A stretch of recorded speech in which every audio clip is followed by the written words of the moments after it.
Welcome to our video on the 10 most dangerous sports in the world. From extreme heights to high speeds, these sports are not for the faint of heart. Before we start, don't forget to subscribe to our channel and press bell icon to get new video notification. Please like, share and do comments on video. Number 10. Bungee jumping is an extreme sport in which a person jumps from a high platform or structure, such as a bridge or a crane, while attached to an elastic cord. As the person jumps, the cord stretches and then rebounds, providing a thrilling freefall and a feeling of weightlessness. Bungee jumping originated in the Pacific Islands of Vanuatu, where it was used as a rite of passage for young men. It has since become a popular activity all around the world, with bungee jumping sites located in various countries. Number 9. Base jumping. Similar to bungee jumping, but without the cord. Base jumpers leap from buildings, cliffs, and other structures, relying only on a parachute to break their fall. Base jumping is considered to be one of the most dangerous sports in the world, as it involves jumping from very high places and requires a high level of skill and experience to do safely. The risks include injury or death from impact with the object being jumped from, parachute malfunction, and collision with other objects or people on the ground. Number 8. Bull riding is a rodeo sport that involves a rider attempting to stay mounted on the back of a bull while the animal tries to buck off the rider. The rider holds onto a rope that is tied around the bull's chest, and must stay on the bull for 8 seconds in order to earn a score. Bull riding is considered to be one of the most dangerous rodeo sports, as riders can suffer serious injuries or even death if they are thrown from the bull and trampled or gored. Riders wear protective gear, such as a helmet and vest, to minimize the risk of injury. Number 7. Big wave surfing is an extreme water sport that involves riding large waves, typically at least 20 feet, 6 meters, in height. Surfers use specially designed surfboards and tow ropes to catch and ride the waves, which can be found in areas such as Hawaii, California, Australia, and Portugal. Big wave surfing requires a high level of skill, experience, and physical fitness, as the waves can be very powerful and dangerous.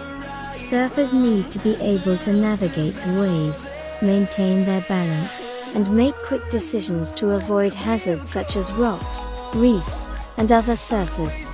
Number 6. Wingsuit flying is an extreme sport that involves jumping from a high point, such as a mountain or an aircraft, while wearing a specially designed suit with fabric wings that allow the wearer to glide through the air.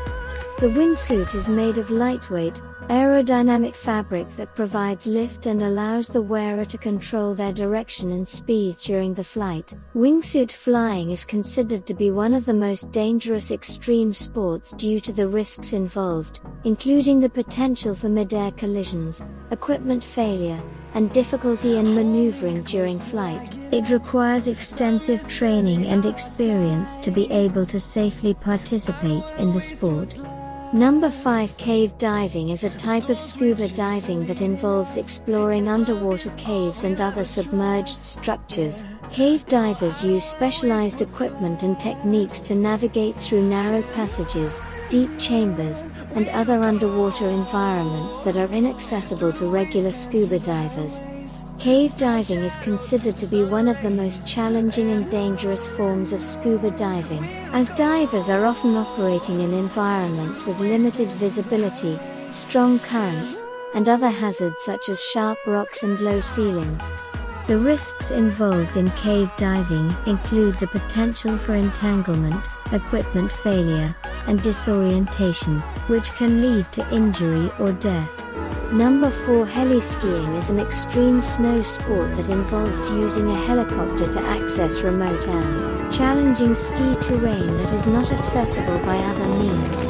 Heli-skiers are typically flown to the top of a mountain or a backcountry area, and then ski or snowboard down the slopes, experiencing untouched powder and a sense of freedom and adventure. Heli-skiing requires a high level of skill and experience, as the terrain can be very steep and difficult, and there are often hazards such as avalanches and hidden rocks or trees. Heli-skiers typically wear specialized equipment, such as avalanche beacons and airbags, to reduce the risks of injury or death. Number 3. Free solo climbing is an extreme form of rock climbing in which climbers ascend a route without the use of ropes, harnesses, or other protective gear. Free solo climbers rely solely on their own strength, skill, and experience to navigate the rock face and reach the top. Free solo climbing is considered to be one of the most dangerous extreme sports, as a single mistake or slip can lead to injury or death.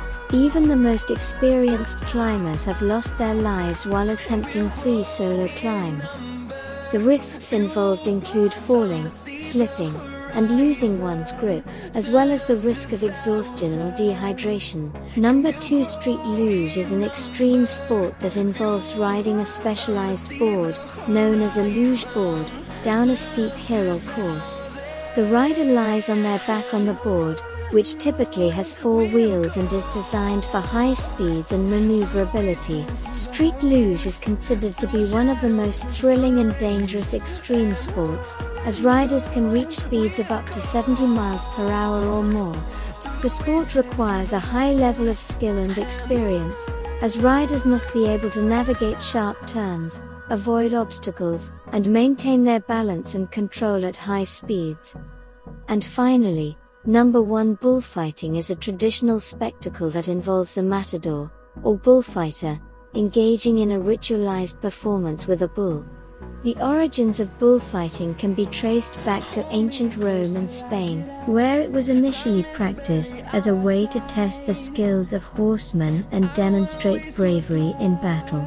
During a bullfighting performance, the matador and his assistants use a series of cape movements and maneuvers to control and provoke the bull, ultimately leading to the matador killing the bull with a sword thrust.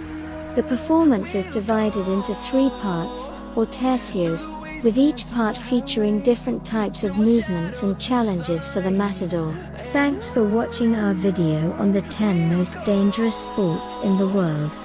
Would you dare to try any of these extreme activities?